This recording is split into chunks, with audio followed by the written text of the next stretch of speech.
হচ্ছে যে তাওহীদ অর্থ কি, সবাই খেয়াল করে তাওহীদ অর্থ কি। তাওহীদ শব্দটি মূলত অহেদ, আরবি অহেদ থেকে নেওয়া। এর অর্থ হচ্ছে এক, একত্ববাদ বা অদ্বিতীয়। তাওহীদ শব্দের অর্থ এক, একত্ববাদ বা অদ্বিতীয়। তাওহীদ কাকে বলে? আল্লাহর জাত, ইখতিয়ার বা ক্ষমতা, অধিকার বা ইবাদত ও গুণাবলীতে কাউকে শরীক বা সমকক্ষ না করে আল্লাহকে এক ও একক হিসেবে মেনে নেওয়ার নামই হলো তাওহীদ। অর্থাৎ আল্লাহ তাআলার যে জাত আছে, এই জাত কি আর কোনো জাতের সাথে মিলে? তাহলে এই জাত একমাত্র উনি যেই জাত, ওই জাত, ওনার সাথে আর কারোর জাত মিলে না। তাহলে প্রথম হচ্ছে আল্লাহ তাআলার জাত, দুই নম্বর হচ্ছে ক্ষমতা, তার যে ক্ষমতা আছে এই ক্ষমতা কি আর কারোর আছে? নাই। তিন নম্বর হচ্ছে ইবাদত, ইবাদত পাওয়ার যোগ্য একমাত্র তিনি, আর কি কেউ আছে? এরপর হচ্ছে তার যে গুণাবলী, এই গুণাবলী কি আর কারো আছে? তো তার জাত, অধিকার, ক্ষমতা, গুণাবলীতে কাউকে সমকক্ষ না করে একমাত্র একক হিসেবে তাকে মেনে নেওয়াকে কি তাওহীদ বলে। যেমন কোরআন মাজিদের অন্যতম একটা সূরা, যে সূরাটা একবার তেলাওয়াত করলে 10 পারা কোরআন মাজিদ খতমের সওয়াব হয়, সে সূরাটার নাম কি? ইখলাস। কুল হুয়াল্লাহু আহাদ, বলো আল্লাহ এক এবং অদ্বিতীয়। আল্লাহুস সামাদ, তিনি কি কারো মুখাপেক্ষী নয়। লাম ইয়ালিদ ওয়ালাম ইউলাদ, তিনি কারো থেকে জন্ম নেননি, তিনি কাউকে জন্ম দেননি। ওয়ালাম ইয়াকুল লাহু কুফুয়ান আহাদ, এবং তার সমকক্ষ কি কেউ নাই। সুবহান। তাহলে এটা হচ্ছে তাওহীদ। এবার এই তাওহীদ হচ্ছে তিন প্রকার। কয় প্রকার? তিন প্রকার। এক নম্বর হচ্ছে তাওহীদে রুবুবিয়া, দুই নম্বর তাওহীদে উলুহিয়া, তিন নম্বর তাওহীদে আসমাউ সিফাত। তাওহীদে রুবুবিয়া অর্থাৎ কি? অর্থাৎ রব, যিনি রব, এই রবের মালিক একমাত্র তিনি। অর্থাৎ তাওহীদে রুবুবিয়া হচ্ছে আমরা তার নিকট থেকে প্রাপ্ত, অর্থাৎ আমরা তার নিকট থেকে প্রাপ্ত, অর্থাৎ আমাদের পালনকর্তাকে আল্লাহ, হুকুমদাতাকে, বিধানদাতাকে আল্লাহ। অর্থাৎ তাওহীদ রুবুবিয়ত অর্থ হচ্ছে আল্লাহর কর্মে আল্লাহকে একক মনে করা, আল্লাহর কর্মে আল্লাহকে একক মনে করা। যেমন পালনকর্তাকে একমাত্র আল্লাহ, সার্বভৌমত্বের মালিককে একমাত্র আল্লাহ। অর্থাৎ শুধু আল্লাহকে আপনাকে মানলেও হবে না, এই আল্লাহর সাথে যদি আপনার কাউকে শিরিক করেন, যে মনে করেন না আল্লাহও মালিক, তাদের সাথে অন্য কেউ আছে, তাহলে আপনার তাওহীদ ঠিক নেই, আপনার ঈমান শিরিকের ভিতরে আপনি লিপ্ত হয়ে গেছে।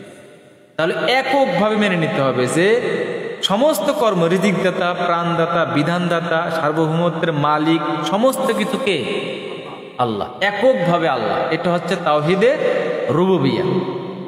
দুই নম্বর হচ্ছে যেমন আমরা বলি যে আলহামদুলিল্লাহি রব্বিল আলামিন, যাবতীয় প্রশংসা, সমস্ত প্রশংসা সে মহান রব্বুল আলামিনের জন্য, যিনি সৃষ্টি জগতের মালিক। এরপর হচ্ছে তাওহীদে উলুহিয়া। উলুহিয়া অর্থাৎ আল্লাহ আমাদের কাছ থেকে পাওয়ার জিনিস। যেমন আমরা আল্লাহর কি করি? দাসত্ব করি, ইবাদত করি। অর্থাৎ আমাদের যে ইবাদত, এই ইবাদত পাওয়ার যোগ্য কে? একমাত্র আল্লাহ, আর কেউ আছে নাকি? এই ইবাদত পাওয়ার ক্ষেত্র একমাত্র তাকে ইবাদত করা, এটা মেনে নেওয়া হচ্ছে তাওহীদে উলুহিয়া। যেমন ইয়্যাকা না'বুদু ওয়া ইয়্যাকা নাস্তাঈন, আমরা তোমার ইবাদত করি এবং তোমার কাছেই সাহায্য প্রার্থনা করি। দলিল, ঠিক আছে। আর হচ্ছে একটা 3 নম্বর কি?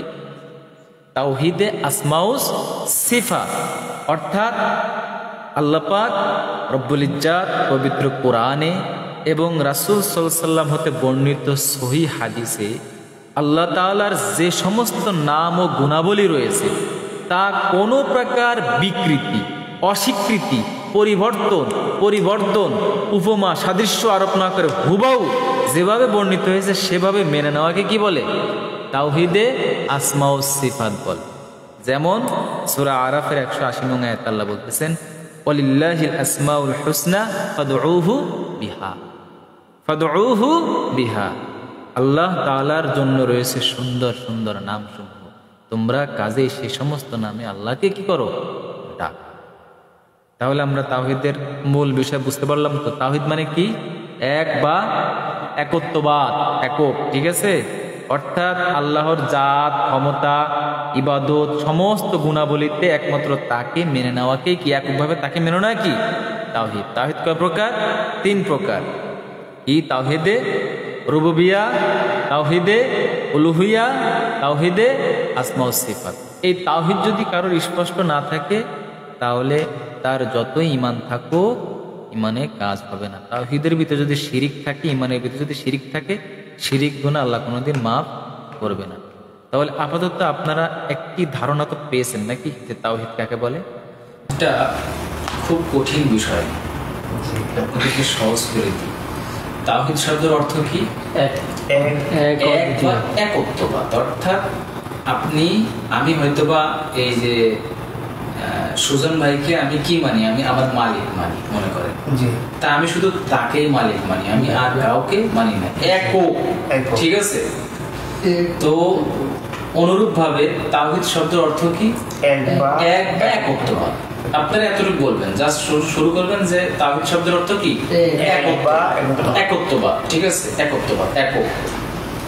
অর্থাৎ আপনি যাকে, একজনের গুণ, একজনের ক্ষমতা, ধরেন আমি মারুফত ভাইকে, তার যে জাত, ওই জাতের সাথে আর কেউ নেই, উনি একাই আলাদা এক জাত, ঠিক আছে? ওনার যে ক্ষমতা, ওনার ওই ক্ষমতা আর কারোর নাই, ঠিক আছে? ওনারই শুধু একমাত্র ক্ষমতা আছে সবকিছু করার, এবং উনি আমার কাছ থেকে যত কিছু পাওয়ার সবকিছু উনি আমার কাছ থেকে উনি একমাত্র পাবে, আর কেউ পাবে না। ওনার ভিতরে যে গুণ আছে ওই গুণ আর কারোর ভিতরে নাই। জাস্ট এতটুকু আপনি আল্লাহর ক্ষেত্রে, আল্লাহর জাত, আল্লাহর ক্ষমতা, আল্লাহর ইবাদত পাওয়ার ক্ষেত্রে এবং আল্লাহর গুণবাচক ক্ষেত্রে এককভাবে আল্লাহকে মেনে নেওয়াই কি তাওহীদ। এখানে কোনো শিরিক আনা যাবে, এটা হচ্ছে তাওহীদ। তো এই তাওহীদ কয় প্রকার? 3 প্রকার। একটা হচ্ছে তাওহীদে রুবুবিয়া। রুবুবিয়া অর্থাৎ কি? যে পালনকর্তা, বিধানদাতা, হুকুমদাতা, এগুলা কি একমাত্র আল্লাহ। আল্লাহ যেগুলো আল্লাহ আমাদেরকে চাইলেও দেয়, না চাইলেও দেয়। আপনাকে পালন করছে, আপনাকে সৃষ্টি করছে, আপনি আল্লাহর কাছে দোয়া করে চাইছিলেন যে আল্লাহ আমাদের দুনিয়া পাঠাও না? দেখো, অটোই আল্লাহ বানাইছে, তাই অটোই আপনাকে, আল্লাহকে তৈরি করছেন। আপনার ছোটকাল থেকে আপনারা রিজিক দিতেছেন, মায়ের বুকে দুধ দিতেছেন, তাই না? এগুলো আপনাকে লালন পালন করে নাই, এগুলো আপনি চাইছেন নাকি? অর্থাৎ যিনি আপনাকে চাইলেও কি না চাইলেও কি ছোটকাল থেকে সবসময় আল্লাহ দেয়, আল্লাহ ছাড়া কেউ দিতে পারে না। যেমন তিনি সৃষ্টি করেছেন, তিনি পালন করেছেন, তিনি রিজিক দিতেছেন, এই হিসেবে আল্লাহকে মেনে নেওয়া হচ্ছে তাওহীদে রুবুবিয়া। আর ইবাদত কি? উলুহিয়া। তাওহীদে উলুহিয়া কি? আমরা তার যে ইবাদতটা করি, তার যে গোলামি করি, যেরকম নামাজ পড়ি, রোজা রাখি, কার জন্য করি? আমরা আল্লাহর জন্য করি। এখানে যদি আপনি নামাজের ভিতরে যদি আপনি অন্য কাউকে শিরিকে নিয়ে আসেন, তাহলে এটা তাওহীদ আপনার ভিতরে আসলো না। নামাজ পড়তেছেন কার জন্য? একমাত্র আল্লাহর জন্য নামাজ পড়তেছেন। তাহলে আল্লাহ ইবাদতের ক্ষেত্রে, অর্থাৎ আমরা আল্লাহকে যা দিব আর কি, ওই ক্ষেত্রে একক আল্লাহকে মেনে নেওয়া কি তাওহীদে রুবুবিয়া। আর হচ্ছে কি তাওহীদে আসমা ও সিফাত, অর্থাৎ তার যে গুণগুলো আছে, যে গুণবাচক নামগুলো আছে, যেমন রাজ্জাক, তিনি রিজিকদাতা, রাহিম, তিনি দয়ালু। এখানে আর কারোর কোনো কি শরীক নেই, একমাত্র তিনি সবকিছু।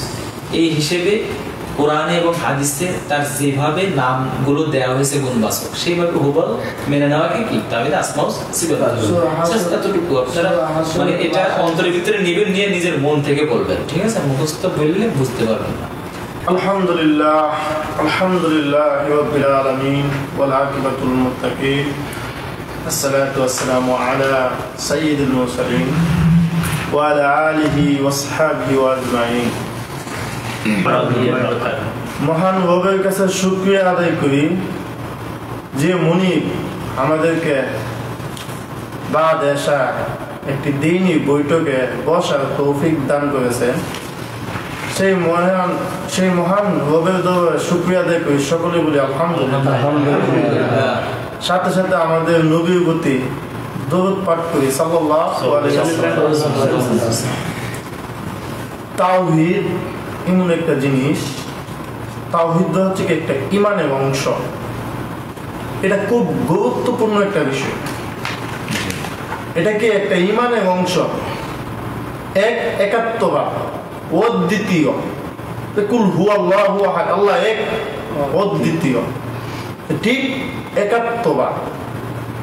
এবং তাওহীদের ভিতরে তিনটি, যেরকম ঈমানের ৬টি খুঁটি আছে, তার ভিতরে তাওহীদের ভিতরে ৩টি ফিলার আছে। যেটা বোঝেন, একটা ঘর তুলতে গেলে ৩টি ফিলার লাগে, এরকম খুঁটি তাওহীদের ভিতরে আছে ৩টি। ১ নম্বরে কি? তাওহীদে রুবুবিয়্যাহ। ২ নম্বরে কি? তাওহীদে উলুহিয়্যাহ। ৩ নম্বরে কি?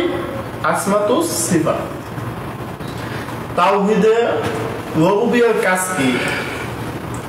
তাওহীদে রুবুবিয়্যাহর কাজ হচ্ছে, প্রিয় ভাইরা, আল্লাহ পাক শুধু বান্দাদেরকে দেয়, চাইলেও দেয়, আল্লাহ পাক না চাইলেও দেয়, মানলেও দেয়, আল্লাহ পাক না মানলেও দেয়। আমি আল্লাহকে মানতেছি না, কিন্তু আল্লাহ পাক কিন্তু আমার রিজিক টিকিট দিয়ে খাওয়াচ্ছে। আমি আল্লাহকে মানতেছি না, আল্লাহ পাক কিন্তু আমাকে অক্সিজেন টিকিট দিয়ে দিছে। আমি মানতেছি না, আমি কানে শুনতেছি, আমি আল্লাহ পাককে মানতেছি না, আমাকে হাত দিছে, পাও দিছে, টাকা কামাচ্ছি, বউ বাচ্চা নিয়ে খাচ্ছি, সবকিছু আছে আমার, অথচ আমি আল্লাহ পাককে মানতেছি না। আল্লাহ পাক কিন্তু টিকিট দিচ্ছে। আজকে কয়েক ঘন্টার জন্য যদি আল্লাহ পাক আপনার 2টা অক্সিজেন বন্ধ করে দেয়, আপনার পরিস্থিতিটা কি হবে কখনো ভাবতে পারছেন?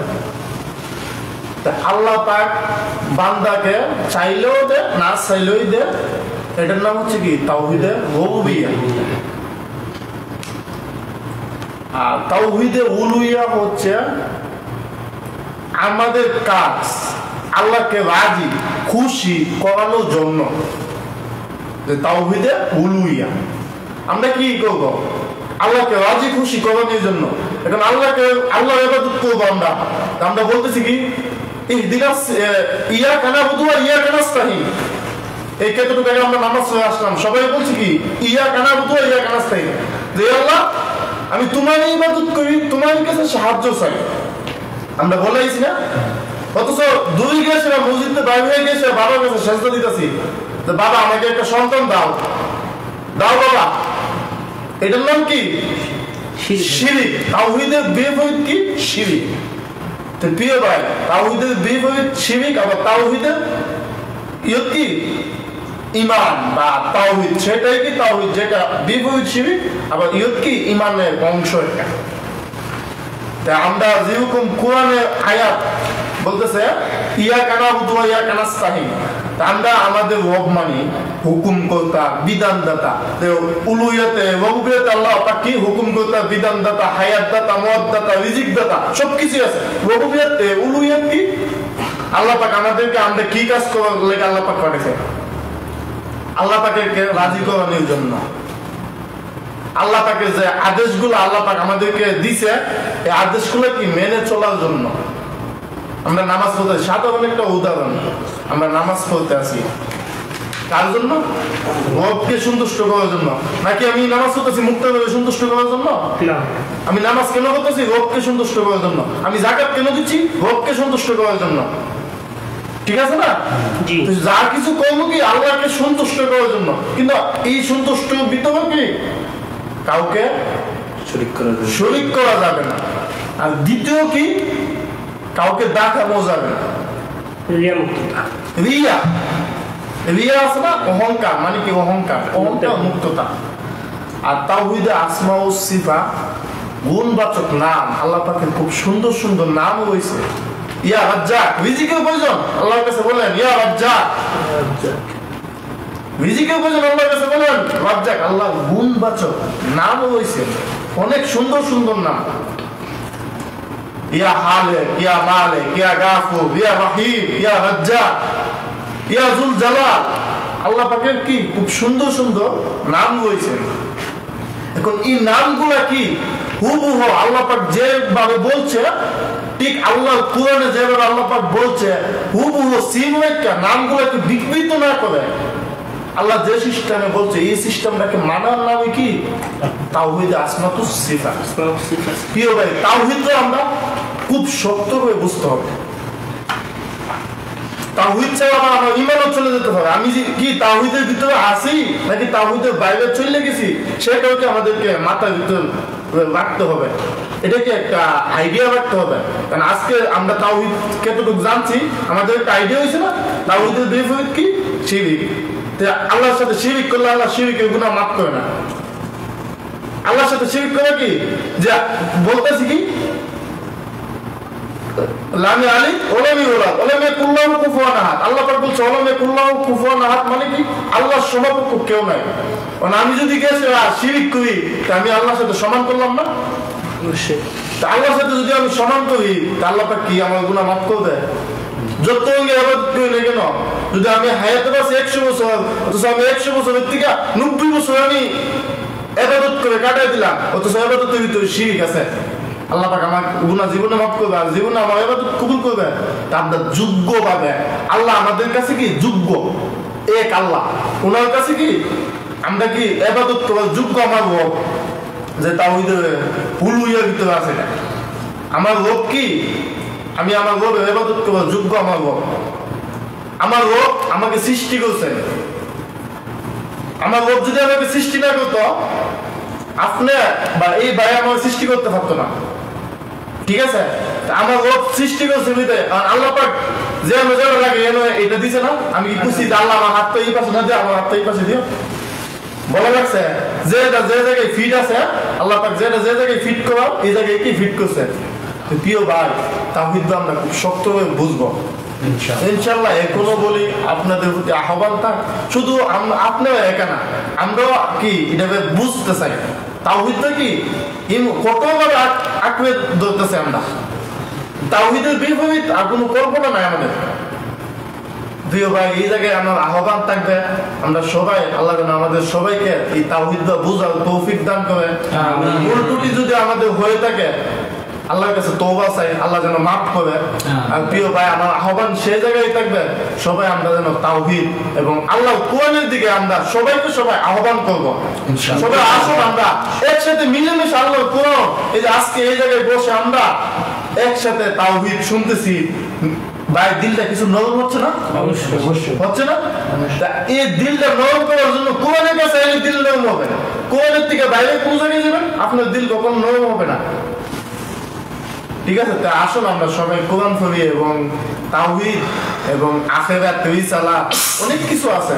আমাদের মুক্তার ভাই আছেন, আমাদের এলাকার মাসাইল শহরের দায়িত্বশীল, আজকে আমাদের মাসাইল শহরের সভাপতিও ছুটির থেকে আইছেন, আমাদেরকে একে একে অনেক কিছু শিখাইবেন। এবং আমাদের মুক্তার ভাই আমাদেরকে যেভাবে ডাক দেয়, ফলো দেয়, আমরা সবাই যেন ওনাকে ফলো করি, তে ওনার কাছ থেকে কিছু কথা আমরা শিখতে পারবো এবং জানতে পারবো। এই বলে আমি এই জায়গায় আমার বক্তব্য শেষ করলাম। ওমা তৌফিকি ইল্লা বিল্লাহ। আসসালামু আলাইকুম ওয়া রাহমাতুল্লাহ।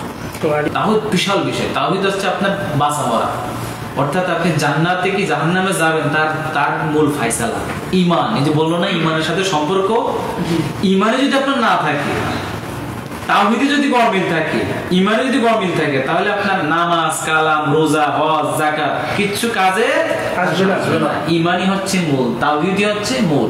তাই তাওহীদ সম্পর্কে আমাদের ক্লিয়ার থাকতে হবে যে তাওহীদ কাকে বলে। ঠিক আছে, তাওহীদের ভিতরে যদি শিরক চলে আসে তাহলে ওই ঈমান নিয়ে আমরা কি নাজাত পাবো। ঠিক আছে, তো ইনশাআল্লাহ আরো আমরা বুঝবো ইনশাআল্লাহ। ঠিক আছে, তো আমাদের জহির ভাই আমাদেরকে যতটুকু তাওহীদ সম্পর্কে বলছে আমরা যেন আমাদের বাস্তব জীবনে তাওহীদকে বুঝে সেভাবে বিশ্বাস করতে পারি, চলতে পারি, সেই তৌফিক আল্লাহ দান করুন। প্রিয় ভাই, তাহলে আমরা তাওহীদ সম্পর্কে মোটামুটি একটি ধারণা আসছে তো আমাদের, নাকি? ইন্না শিরকা জুলমান আযীমা। শিরিক হচ্ছে পৃথিবীর সব থেকে বড় জুলুম বা বড় পাপ, যে শিরিকের গুনাহ আল্লাহ কখনোই মাফ করবে না। এই শিরিকের বিপরীতে হচ্ছে কি? তাওহীদ। যেমন আমরা এতক্ষণ বললাম যে ক্ষমতা একমাত্র কার? যে রুবুবিয়াতের ভিতরে বললাম যে সকল ক্ষমতার উৎস একমাত্র কার? আল্লাহ। এখন যদি বলি জনগণ, তাহলে কি এটা কি শিরিক হলো? তাহলে এই শিরিকযুক্ত ঈমান কেউ যদি, কোনো ব্যক্তি যদি এটা বিশ্বাস করে যে সকল ক্ষমতার উৎস আল্লাহ ছাড়া জনগণ, তাহলে এটা কি হবে? শিরক হবে। যদি কোনো দল করে তাহলে সে দলটাই কি? পুরোটা শিরক। শিরিক। এখন আমাদের ব্যক্তিগতভাবেও এটা কখনো বলা যাবে না যে সকল ক্ষমতার উৎস জনগণ, বিশ্বাসও করা যাবে না এবং দলীয়ভাবেও করা যাবে না। বাংলাদেশে যতগুলা দল আছে বলতেই হয়, একমাত্র ইসলামিক দলগুলো ছাড়া যতগুলো দল আছে প্রত্যেকটা দলের সংবিধানে কি লেখা জানেন? সকল ক্ষমতার উৎস জনগণ। আউযুবিল্লাহি মিন যালিক। তাহলে কি সেই দলের ঈমান আছে না গেছে? আজকে একটুখানি যদি একটু ধাক্কা দেয় ভূমিকম্প, জাস্ট তাই সব কি বাড়ি ঘর রেখে সব পালায়, হায় হায় হায় হায় হায়, শেষ। সকল ক্ষমতার উৎস জনগণ। আপনি বলতে পারেন যে সকল ক্ষমতার উৎস কে? আল্লাহ, কিন্তু একটা সিস্টেম অনুপাতে কিছু উসুলা থাকতে পারে। যেমন আপনি আমি দুনিয়ায় আসছি, আল্লাহ কি হঠাৎ করে আকাশ থেকে আমাকে ফেলছে নাকি? মায়ের পেটে আমাদেরকে বিবাহ হয়েছে, বাপ মা সেইভাবে জন্মের মাধ্যমে, গর্ভের মাধ্যমে আসছে, একটা উসিলা, একটা সিস্টেমে আসছে। তো আপনি বলতে পারেন যে সকল ক্ষমতার উৎস কে? আল্লাহ, কিন্তু বিভিন্ন উসিলা আছে। আল্লাহ যে ক্ষমতাগুলো আমাদেরকে দেয় একটা সিস্টেমের মাধ্যমে দেয়, কিন্তু সকল ক্ষমতার মূল উদ্দেশ্য, উৎসকে আল্লাহ। যদি কারোর এই বিশ্বাস থাকে যে সকল ক্ষমতার উৎস, সার্বভৌমত্বের মালিক, সকল কিছুর মালিক জনগণ, তাহলে তার ঈমান থাকে না। সে মুসলমান তো মুসলমান, সে ঈমান ধরে দাবি করতে পারে না। এটা আমরা সকলে খেয়াল রাখবে। তাওহীদ অনেক গুরুত্বপূর্ণ বিষয়। যে ইসলামের 5টি স্তম্ভ, 1 নম্বর হচ্ছে ঈমান, এরপরে হচ্ছে কি? নামাজ। তো প্রথম হচ্ছে ঈমান। ঈমানটা হচ্ছে মূল শিকড়। শিকড় যদি আপনার ঠিক না থাকে, গাছের যতই শাখা প্রশাখা হয়, ওই শাখা প্রশাখায় কোনো লাভ নাই। মূলটা হচ্ছে মেন। এই যে আপনার ইহুদি খ্রিস্টানরা অনেক অনেক ভালো কাজ করে, কিন্তু করে না? ওরা কোটি কোটি টাকা দান করে।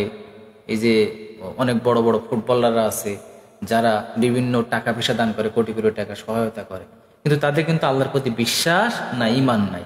ওদের ওই কাজ কোনো ফায়দা নেই, কারণ ঈমানটাই কি? মেন। ঈমান হচ্ছে মেন খুঁটি। ঈমান থাকবে না, সমস্ত কিছু বৃথা। যত ভালো কাজ সমস্ত কিছু বৃথা। আর ঈমান থাকার পরে, এরপরে যে যত কাজ, সমস্ত কিছু আপনার কি কাজ হবে। আপনি এই ঘরে একটা বাল্ব লাগাইছেন, একটা ফ্যান লাগাইছেন, লাগাইছি না আমরা? এসি লাগাইছি, সবকিছু লাগাইছি। লাগানোর পরে এখন সবকিছু তো ঠিক আছে, তাই না? এসি ঠিক আছে, বাল্বটা ঠিক আছে, আপনার এই পানির এই ওয়াটার যে হিটার, এটাও ঠিক আছে, সব ঠিক আছে, কিন্তু কারেন্ট নাই, বিদ্যুৎ নাই।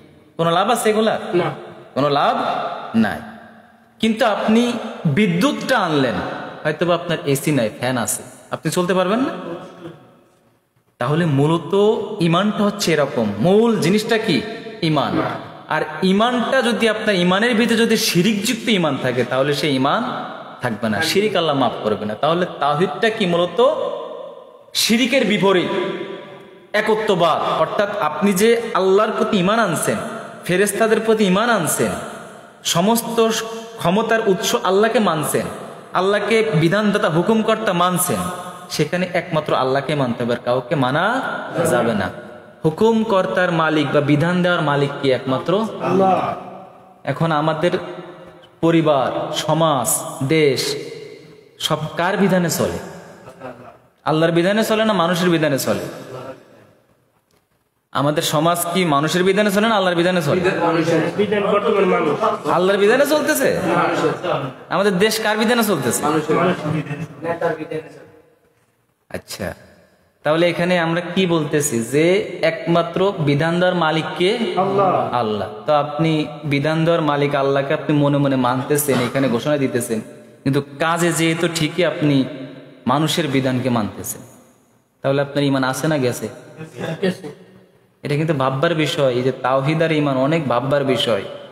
নামাজ কালাম পড়িয়া তাহাজ্জুদ পড়িয়া কপাল কালো করে ফেলাইছেন, কিন্তু তাওহীদ ঠিক নাই, ইমান ঠিক নাই, কোনো ফায়দা নাই। আগে আপনার ইমান ঠিক করতে হবে। ইমান কোনো ইমান কোনো গাছের নাম না, মুখের নাম না। যে আমার এই জামাটা আছে, আমার আছে। ইমান কোনো বাহিরের লেবাসের নাম না, যে হ্যাঁ আমার এটা আছে তো আমার ইমান আছে। ইমান হচ্ছে কি আভ্যন্তরীণ বিষয়। বিশ্বাসের ভিতরে শুধু বিশ্বাস করলে হবে না, এখানে এককভাবে বিশ্বাস করতে হবে। তাহলে বিধানদাতা, পালনকর্তা, রিজিকদাতা, হুকুমদাতা, সমস্ত কিছুর মালিককে একমাত্র আল্লাহ। সংবিধান বানানোর মালিককে একমাত্র আল্লাহ। তো আপনাদের উপরে অনুরোধ থাকবে, আমরা যারা প্রবাসে আসছি, আমরা যেখানে যাই না কেন, ইমান, আকিদা, তাওহীদ, রিসালাত এগুলো সম্পর্কে আমাদের স্পষ্ট ধারণা থাকতে হবে। আপনাকে বড় মুফতি, বড় আলেম হতে হবে এটার প্রয়োজন নাই। জাস্ট যে মৌলিক বিষয়গুলো, ইমান, ইসলাম, তাওহীদ, শিরিক, বিদআত, যে মৌলিক বিষয়গুলো, এই বিষয়গুলোর প্রতি আমাদের অবশ্যই ধারণা থাকতে হবে, স্পষ্ট ধারণা থাকতে হবে। এবং সেই অনুপাতে যে ধারণা আমাদেরকে যারা শিখায় তাদের সাথে আমাদের থাকতে হবে। যে জীবনে পশ্চিম দিকে ফের আসার খায় না, কোরআনের ক জানা না, আমরা তার কাছ থেকে ইসলামের কি নিতে যাই? জ্ঞান নিতে যাই। অথচ 100 বছর ধরে, 50 বছর ধরে বেচারা মাদ্রাসায় পড়তেছে, তারে কয়ে আমরা সে কি বুঝি? সে তো কিছুই বুঝে না। অথচ যে ইসলামের বারান্দায়, মাদ্রাসার বারান্দায় কখনো যায় নাই, আমরা সকল দিক থেকে বলতেছি এই তো বুঝি, ওই হুজুররা কি বুঝে, মৌলবীরা কি বুঝে। কিন্তু আসলে মূল জ্ঞান কার ভিতরে আছে? যে মাদ্রাসার লাইনে পড়ছে, যে কোরআন হাদিসের জ্ঞান। জি, এত বড় বড় দাড়ি আর এত বড় বড় জুব্বা দেখি, তার কখনো নামাজের ইমামতি করলে সামনে রাখা দিয়ে না। তাই যে বয়সে যদি 8 বছরে হয়, 70 বছরের একজন মানুষ তার ভিতরে নামাজ পড়তে হবে, তার ভিতরে কতটুকু গুণ আছে। এখন আমাদের দেশে তো মনে করেন যাই এত বড় বড় দাড়ি, সুদূরতে 3 লাগায়, লাখে 20,000 না, হাসির কথা না, বাস্তব যেটা, সত্য কথা। দেখছি এত বড় বড় দাড়ি, হাইমল, এত মসজিদের সভাপতি, কিলে এর দল ক্ষমতায় আছে, এর কাছে টাকা আছে, এর দল ক্ষমতায় আছে, একার পরে চুরি দিনের বেলা আড়ে দাঁড়িয়ে, তো বড় টুপি মাথা, নামাজের সামনে কাতারে বুঝবি সেটা দেয়। হ্যাঁ, এদিকে দিতে ক্ষমতার মালিক, কিলে ক্ষমতার মালিক, এত দল ক্ষমতা, তারপরে এর পাওয়ার আছে, টাকা আছে, কিন্তু একজন ইমানদার ব্যক্তির কেউ খুশি দেয়। আমাদের জন্য দোয়া করবেন, আমরা প্রবাসে কাজ শেষ করে যাতে করে আমরা এরকম ইসলামিক মৌলিক বিষয়গুলো নিয়ে আমরা আলোচনা করতে পারি, এই বিষয়গুলো আমরা জানতে পারি, এবং এগুলো জেনে বুঝে আমরা যেন সঠিকভাবে পালন করতে পারি, সেই তৌফিক আল্লাহ আমাদের দান করুন। তো আজকের মতো এখানে আমাদের প্রোগ্রাম শেষ করব এবং ফেসবুক থেকে বিদায় নেব। আল্লাহ আপনাদের সকলকে সহিহ বুঝ দান করুক, সকলকে আল্লাহ সুবহানাহু ওয়া তাআলা ভালো রাখুক, এই দোয়া কামনা করি। ওয়া আখিরি দাওয়ানা আলহামদুলিল্লাহি রাব্বিল আলামিন। আসসালামু আলাইকুম ওয়া রাহমাতুল্লাহি ওয়া বারাকাতুহু।